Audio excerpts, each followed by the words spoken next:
বিএনপির ভারপ্রাপ্ত চেয়ারম্যান তারেক রহমান বলেছেন, আমরা দেখছি কয়েকটি রাজনৈতিক দল দেশে হঠাৎ করেই পিআর বা সংখ্যানুপাতিক পদ্ধতিতে নির্বাচনের দাবি তুলছেন, কিন্তু বাংলাদেশে পিআর পদ্ধতির নির্বাচনী ব্যবস্থা প্রবর্তনের অর্থ কিন্তু রাষ্ট্র এবং রাজনীতিতে বিচ্ছিন্নতাবাদ, ফ্যাসিবাদ চরমপন্থায় পথ সুগম করে দেয়া।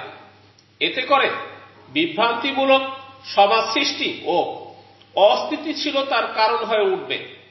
দেশের স্বাধীনতা সার্বভৌমত্ব হুমকিতে পড়বে। সোমবার রাজধানীর ইঞ্জিনিয়ার্স ইনস্টিটিউশন প্রাঙ্গণে বাংলাদেশ সম্মিলিত পেশাজীবী পরিষদের আয়োজনে 24-এর গণ অভ্যুত্থানে পেশাজীবীদের অবদান নিয়ে পেশাজীবী সমাবেশ এবং শহীদ নির্যাতিত পরিবারকে সম্মাননা প্রদান অনুষ্ঠানে প্রধান অতিথির বক্তব্যে তিনি এসব কথা বলেন। দেশের জনগণের ঐক্য চাইলে কোনোভাবেই সংখ্যানুপাতিক পদ্ধতিতে নির্বাচন ব্যবস্থা চালু করা উচিত না জানিয়ে তারেক রহমান বলেন, এই ধরনের দাবিকে কোনো দল গণতান্ত্রিক অধিকার বিবেচনা করলেও দেশ ও জনগণের স্বার্থে পিআর পদ্ধতির নির্বাচনের জন্য বাংলাদেশ উপযোগী নয় বলে আমরা মনে করি। সংবিধিবদ্ধ বিধিবিধান আর আইন কানুন দিয়ে ফ্যাসিবাদ ও স্বৈরাচারকে আটকানো যায় না মন্তব্য করে তিনি আরো বলেন, আইন না মানার কারণেই কেউ ফ্যাসিস্ট হয়ে উঠতে পারে। এজন্য জনগণকে যে কোনো মূল্যে রাজনৈতিক ও অর্থনৈতিকভাবে শক্তিশালী হিসেবে গড়ে তুলতে হবে।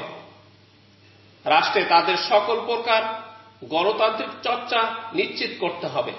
জনগণের ক্ষমতা ও রাজনৈতিক চর্চা যদি থাকে, ফ্যাসিবাদ বা স্বৈরাচার মোকাবেলায় জনগণের ঐক্যবদ্ধ শক্তি কিন্তু যথেষ্ট। এর আগে অনুষ্ঠানের শুরুতে রাজধানীর উত্তরায় বিমান বিধ্বস্তে হতাহতের খবরে শোক প্রকাশ করে বিএনপির ভারপ্রাপ্ত চেয়ারম্যান। এ সময় তিনি বিএনপি ও অঙ্গ সংগঠনের নেতৃবৃন্দকে সহায়তার জন্য নির্দেশ দেওয়া হয়েছে বলে জানান। এই মর্মান্তিক দুর্ঘটনার কারণে এই অনুষ্ঠান সংক্ষিপ্ত করার নির্দেশনা দেন তিনি।